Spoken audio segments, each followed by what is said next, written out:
আধারে দুনিয়ায় তুমি ছাড়া নাই কোনো আলো,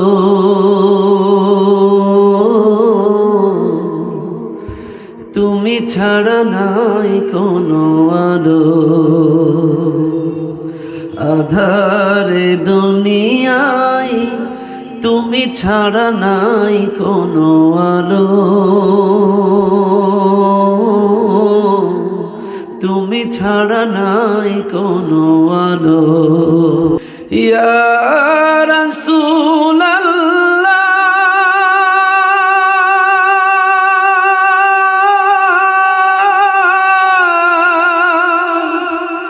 ইয়া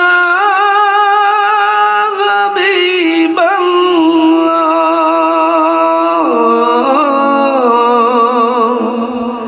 ইয়া নবী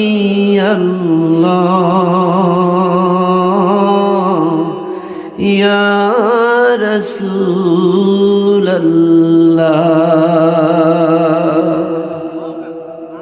সকলকেই সুন্নাত তরিকা অনুযায়ী সালাম জানাই। আসসালামু আলাইকুম ওয়া রাহমাতুল্লাহি ওয়া বারাকাতুহু।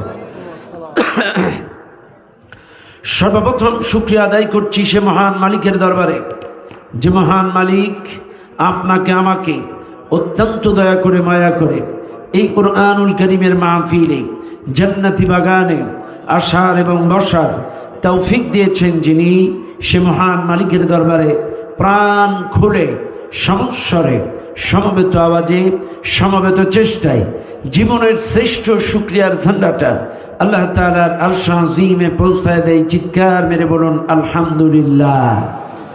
আর একটু জোরে বলুন আলহামদুলিল্লাহ। দুরূদ ও সালাম পাঠ করি সে মহান মানবতার মুক্তির দূতের জন্য, যিনি আমার আপনার সকলের কিয়ামতের কঠিন মুসিবতের সময়ের একান্ত সুপারিশকারী প্রিয় নবী নবী মুহাম্মদুর রাসূলুল্লাহ। সবাই বলুন সাল্লাল্লাহু আলাইহি ওয়াসাল্লাম। মাগফিরাত কামনা করছি সেই সকল ভাইদের জন্য যারা দ্বীনের জন্য, ইসলামের জন্য প্রাণ দিয়ে শহীদ হয়েছেন। আল্লাহ তাআলা তাদের সকলকেই জান্নাতুল ফিরদাউসের সর্ব উচ্চ মর্যাদা দান করুন। চিৎকার মেরে বলেন আল্লাহুম্মা আমিন। আর জোরে বলেন আল্লাহুম্মা আমিন। সম্মানিত ভাইরা, এই মাহফিলে যারা আছেন এখানে এসে কি আপনারা খুশি না বেজার? আরো জোরে আলহামদুলিল্লাহ। আলহামদুলিল্লাহ। মনে রাখবেন, কোরআনের মাহফিলে এসে খুশি হওয়াটা ভালো না খারাপ? নিঃসন্দেহে ইমানের বহিঃপ্রকাশ। মাহফিলে যারা আছেন সকলের উদ্দেশ্যেই বলছি, কারোর পক্ষেও নয় বিপক্ষেও নয়, রাজনৈতিক কোনো বক্তব্য আমি দিব না। তবে মনে রাখবেন, কোরআনের যে আয়াতটি তেলাওয়াত করেছি তাফসীর করতে যে যদি যুক্তি তর্ক উদাহরণ দেওয়া লাগে, কার পক্ষে গেল আর বিপক্ষে গেল, এটাও আমি ছাড় দিব না। কারণ কোরআন যেভাবে বলছে, আল্লাহ যেভাবে বলছে, রাসূল যেভাবে আমাদেরকে উপস্থাপন করে প্র্যাকটিক্যাল শিখিয়ে গিয়েছে, ইনশাল্লাহ তাফসীরের ক্ষেত্রে কোনো ছাড় দেওয়া হবে। তবে হ্যাঁ, আবারও বলছি, এখানে যারা আছেন দল মত নির্বিশেষে, বিএনপি, জামাত, আওয়ামী লীগ, এনসিপি, যে দলের হন না কেন, আপনার ব্যক্তিগত ব্যাপার। এই মুহূর্তে আমাদের সকলের পরিচয় আমরা আল্লাহর গোলাম। জোরে বলেন আমাদের পরিচয় কি? ওখানে থাকে, আমাদের সকলের পরিচয় আমরা আল্লাহর গোলাম। আচ্ছা বলেন তো, আমরা আল্লাহর বান্দা না কে? একজন ব্যক্তি হাত তোলেন। হ্যাঁ, একজনও নাই। চাইলে আমরা সবাই কার গোলাম? কার বান্দা? কোরআন কার? আমরা কার? এখানে কথা হবে কার? সন্দেহ আছে? কোরআন নির্দিষ্ট কোনো দলের, নির্দিষ্ট কোনো গোষ্ঠী? কোরআন কি নির্দিষ্ট কোনো তরিকার? কোরআন কার? চাইলে আল্লাহর বান্দা আল্লাহর কোরআন শুনবে, এটাই তো স্বাভাবিক কথা কানা। সাপোজ আমার ইবাদ ভাই এখানে বসাস, ইবাদুল ভাইয়ের এই রাইস মিলে সর্বনিম্ন হইলেও 200 কর্মচারী তো আছে না ভাই? সর্বনিম্ন কথা, আমি অ্যাকুরেট জানি না, সর্বনিম্ন 200 কর্মচারী তার আন্ডারে আছে। আমার ইবাদুল ভাই যা বলে তার আন্ডারের কর্মচারীরা শোনে না শোনে না? সবাই বলেন শোনে কি শোনে না? সবাই শোনে। চাইলে সামান্য 9 থেকে বিকাল 5টার কর্মচারী অথবা এক বেলার কর্মচারী যদি তার মাহাজনের কথা অনুযায়ী ওঠে আর বসে, চাইলে আমাদের যে মালিক আসমান দিল, জমিন দিল, আমাদেরকে সৃষ্টি করলো, রিজিক দিচ্ছে, অক্সিজেন দিচ্ছে, সেই মালিকের কোরআনের কথা আমাদের শোনার দরকার আছে না নাই? এখানে কি কোনো দলের কথা ঢুকানো আছে? বাচ, চাইলে যে যে দল করেন ব্যক্তিগত ব্যাপার, এই মুহূর্তে আমরা শুনবো আল্লাহর কোরআনের কথা তবে হ্যাঁ, বাইরে যারা আছেন একটা উদাহরণ দিয়ে আমি আমার আলোচনা শুরু করব। দয়া করে কেউ কষ্ট নেবেন না। আপনারা ফুটবল খেলা দেখেন? হ্যাঁ, আমি জানি নগরঘাটার মানুষ খুব ফুটবল প্রিয়। আমার খুব মনে আছে, আমি যখন অনেক ছোট, মাঝে মাঝে আপনাদের এই নগরঘাটাতে টুর্নামেন্ট খেলা দেখতে আসতাম আমার মেজো ভাইয়ের সাথে বা অন্যান্যদের সাথে, মাঝে মাঝে আসতাম তাদের মোটর সাইকেলে। এখানে এই পাশে কোথায় একটা মাঠ আছে ছোটোখাটো, খুব বেশি বড় না। এরপরে এই পাশে কোথায় মাঠ আছে, ছোটোবেলায় আসতাম খেলা দেখতে, কালীবাড়ি মাঠ। হ্যাঁ, কালীবাড়ি মাঠেও খেলা দেখতে আসছি অনেক আগে, কারণ এই এলাকার মানুষ খেলা প্রিয়। কাজী ফুটবল খেলা দিয়েই একটি উদাহরণ দিচ্ছি। বলেন তো, ফুটবল খেলা যখন হয়, 4 ধারে 4টা দাগ থাকে না? থাকে। দল বা বিরোধী দল, যে কোনো দলের একটা প্লেয়ার যদি জোরে একটা শট মারে আর এই বলটা যদি 4 দাগের বাইরে চলে যায়, স্বেচ্ছায় সজ্ঞানে আপনারা বলেন এই বলটাকে কি বল বলা হয়? আরো জোরে, আরো জোরে, আউট বল। বাচ, 4 দাগের বাইরে বল গেলে যদি আউট বল হয়, চাইলে এই মাহফিল কমিটি আপনাদের জন্য 4 কোনো একটা মাঠ, 4 কোনো একটা প্যান্ডেল, কি সুন্দর একটা বাউন্ডারি দিয়েছে। স্বেচ্ছায় সজ্ঞানে এই বাউন্ডারির বাইরে যারা থাকবে তারা কি মুসলমান? আরো আসতে বলেন, আরো আসতে বলেন, শুনলে মাইন্ড করতে পারে, কি মুসলমান? হ্যাঁ, কথা কথা ঠিক না বেটি? কি মুসলমান? হ্যাঁ, কথা ক্লিয়ার। কষ্ট পাইছেন আপনারা? পান নাই তো? বাস, আসেন, আর কোনো কথা নয়। জ্ঞানী মানুষ ইশারায় বুঝে, অল্পতেই যথেষ্ট। বুঝলে বুঝ পাতা, না বাজলে কথা ঠিক না। শোনেন, মনে রাখবেন, সকলের কপালে হেদায়াত জুটে জুটে না। এই জন্য এখানেই যদি সবাই আসবে, বসবে, তাহলে আল্লাহ জান্নাতের বিপরীত যেটা বানাইছে, কাদের জন্য বানাইছে? কথা না, আসতে কর না। বাজারে হাজার হাজার মানুষ, অথচ জান্নাতের বাগানে লোক নাই। অথচ সর্বনিকৃষ্ট জায়গায় অসংখ্য মানুষ। এখান থেকেই প্রমাণ পাওয়া যায় আল্লাহ সবাইকে জান্নাতের মেহমান বানাবে না। এখানে যারা আসছেন নিঃসন্দেহে সৌভাগ্যবান। যতক্ষণ থাকবেন আল্লাহর রহমতের ফোঁটা বর্ষণ হবে, যতক্ষণ থাকবেন আল্লাহর ফেরেশতারা দোয়া করবে। এখান থেকে কথাগুলো শুনে বুঝে বাস্তবে আমলের নিয়ত করে যদি যেতে পারেন, ইনশাল্লাহ আপনাদের জীবনের সমস্ত সগীরা গুনাহগুলো আল্লাহ তাআলা মাফ করে দিবেন। আসেন, ভূমিকায় কোনো কথা নয়, আমরা ডাইরেক্ট আলোচনায় চলে যাই। আমার সঙ্গে স্বতঃস্ফূর্তভাবে সবাই তেলাওয়াত করেন। أعوذ بالله من الشيطان الرجيم بسم الله الرحمن الرحيم ولقد بعثنا في كل أمة رسولا أن اعبدوا الله واجتنبوا الطاغوت صدق الله العظيم। সূরাটির নাম সূরাতুন নাহল। সূরাটি নাজিল হয়েছে মক্কায়। সূরাটির মোট আয়াত সংখ্যা 128, রুকু সংখ্যা 16। সূরাটি সিরিয়াল মেইনটেনের দিক থেকেও 16 নম্বর সূরা। এই সূরাটি 36 নম্বর আয়াতের কিছু অংশ আমি আপনাদের সামনে তেলাওয়াত করেছি। এই মাহফিলে যারা আছেন প্রত্যেকটা কথা মনোযোগ দিয়ে খেয়াল করবেন। আমি আবারও বলছি, রাত অনেক বেশি, লম্বা চওড়া আলোচনা আমি করব না। একটি আয়াতের কিছু অংশ তিলাওয়াত করেছি, যেহেতু তাফসীর মাহফিল, এই আয়াতের ভিত্তিতে কিছু তাফসীর করে ইনশাআল্লাহ দোয়ার দিকে চলে যাব। তবে মনে রাখবেন, আমি অনর্থক অযৌক্তিক একটি কথাও বলি না। যা বলি কোরআন সুন্নাহর ভিত্তিতে জাতির কল্যাণে কথা বলি। আসেন, আমি যে আয়াতটি আপনাদের সামনে তেলাওয়াত করছি, আল্লাহ তাআলা বলেন, ওয়ালাকাদ বাআতনা ফি কুল্লি উম্মাতির রাসূল। আমি অবশ্যই প্রত্যেকটা জাতির মধ্যে একজন করে রাসূল প্রেরণ করেছি।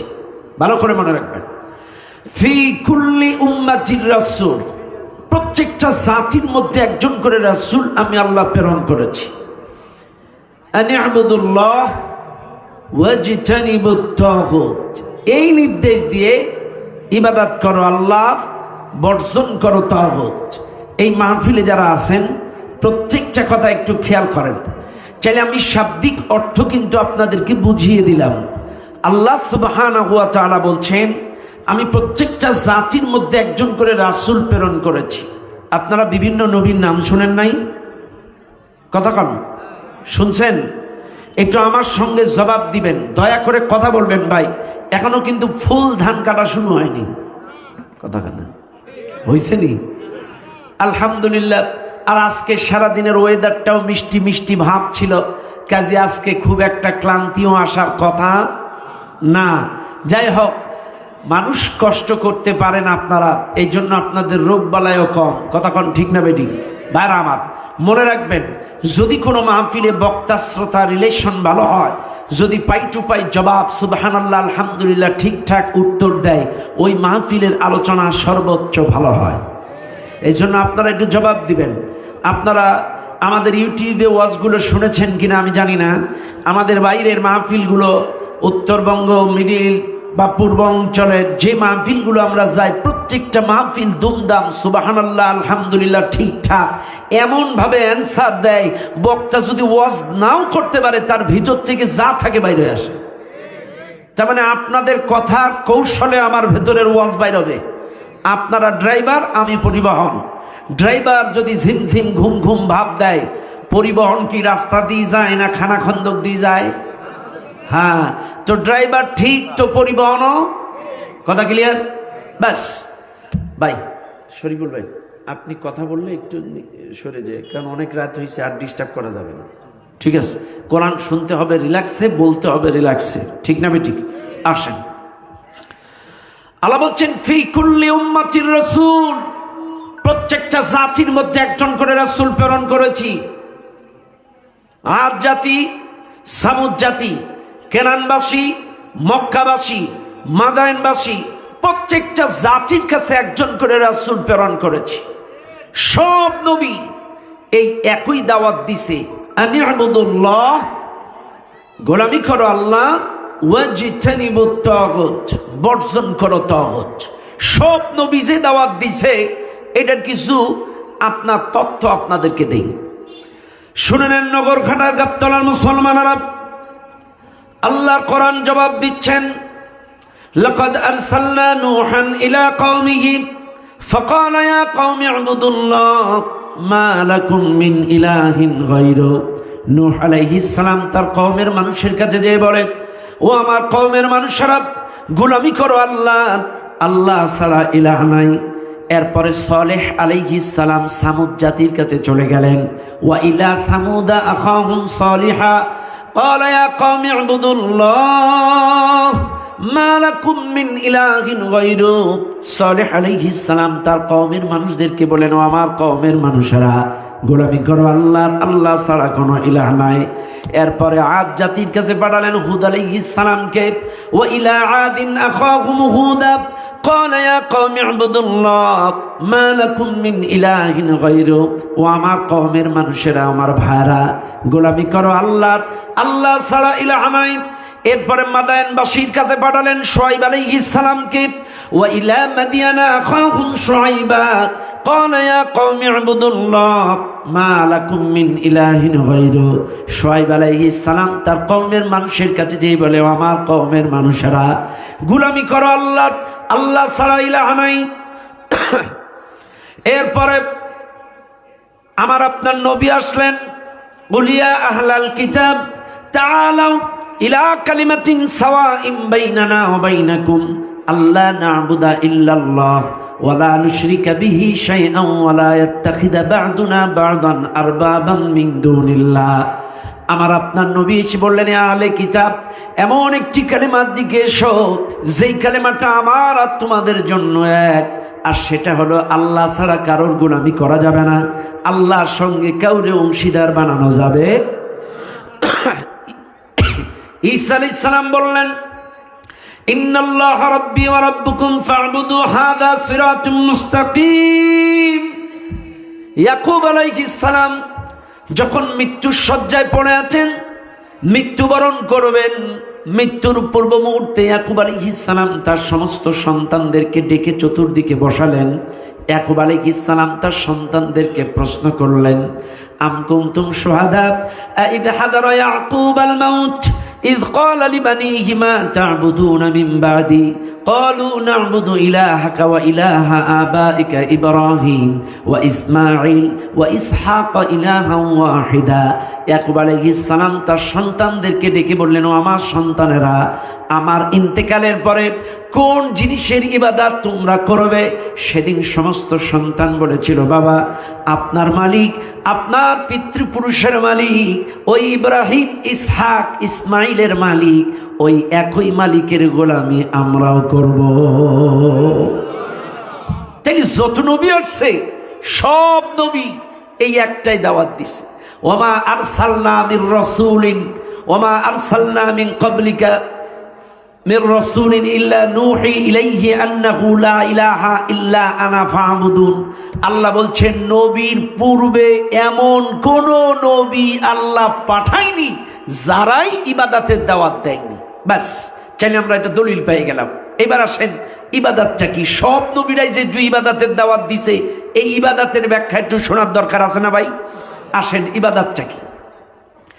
আমাদের দেশের সাধারণ মানুষের ধারণা 5 ওয়াক্ত নামাজ পড়াটাই ইবাদত। আমাদের দেশের মানুষের ধারণা রমজান মাসে রোজা করাটাই ইবাদত। আমাদের দেশের মানুষের ধারণা হজের সময় হজ, রোজার সময় রোজা, 5 ওয়াক্ত নামাজের সময় নামাজ, এটাই হচ্ছে ইবাদত। এটাই আমাদের সাধারণ মানুষের ভেতরে একটা ধারণা আর কি। যাই হোক, এখন আসলে ইবাদতটা কি? আর এই মানুষের যে ধারণা নামাজটা ইবাদত, রোজাটা ইবাদত, হজটা ইবাদত, জিকিরটা ইবাদত, এই ধারণা করাটা অস্বাভাবিক কিছু না। এই ধারণা করার অন্যতম কারণ আমাদের মতো কিছু হুজুর, আমাদের মতো কিছু বক্তা, আমাদের মতো কিছু ইমাম, আমাদের মতো কিছু খতিব, আমাদের মতো কিছু দাঈ ইলাল্লাহ, এরাই মানুষকে যেমনে বুঝাইছে তারা তেমনে বুঝেছে। কথা কন না কেন? এবার বলেন, হুজুর বুঝান। এবার আমি একটু বুঝাই। মনে করেন বাংলাদেশে 4 লক্ষ মসজিদ আছে। কয় লক্ষ? সবাই বলেন। বাংলাদেশে মসজিদ আছে কয় লক্ষ? 4 লক্ষ মসজিদ আছে বাংলাদেশে। তাইলে ইমাম কয়জন? 4 লক্ষ। কিন্তু সব জায়গায় আবার শুধু ইমাম নামাজ পড়ায় না, কিছু কিছু মসজিদে আলাদা খতিবও থাকে। কিছু কিছু মসজিদে, চাইলে আমি ধরলাম 4 লক্ষ মসজিদ, ইমাম আর খতিব মিলে 6 লাখ। কথা কেনা? আমি ধরলাম একটু বাড়তি আছে, ডবল আছে অনেক জায়গায়। তাহলে এই 6 লক্ষ ইমাম আর খতিব, লক্ষ লক্ষ মাদ্রাসার প্রিন্সিপাল, সুপার, মহতামিম, শিক্ষক মন্ডলী, আর আমাদের মতো বক্তা আছে দেশে প্রায় নবীন প্রবীণ দিয়ে 50,000। এই 50,000 বক্তা, 4 লক্ষ মসজিদের ইমাম খতিব, আর এই মাদ্রাসার শিক্ষক মন্ডলী, কেউ আছে তাবলীগ, কেউ আছে ফুরফুরা, কেউ আটরশি, কেউ মাঝভান্ডারি, কেউ জামাত ইসলাম, কেউ সরমনায়, কেউ দেওয়ানবাগ, কেউ আরামবাগ, কেউ গোলাপবাগ, কেউ নলতা, কেউ গুনাগরকাঠি, এক একজন এক এক তরিকার। কথা কেনা? আছে না নাই? ওই মসজিদে কি সরমনার ইমাম, ওই মসজিদে কি ফুরফুরার ইমাম, ওই মসজিদে কি তাবলীগের ইমাম, ওই মসজিদে কি গুনাগরকাঠির ইমাম, ওই মসজিদে কি, আচ্ছা এক এক হুজুর এক এক তরিকার। আচ্ছা কোরআনটা কোন তরিকার? হ্যাঁ, চাইলে কি বলবেন ওরা আল্লাহর তরিকা না? হ্যাঁ, আমি যে এতগুলো তরিকার নাম বললাম, এরা আল্লাহর তরিকা না? হ্যাঁ, গ্যাঞ্জাম কিন্তু এই জায়গাটায় লাগছে, ভালো করে বুঝবেন।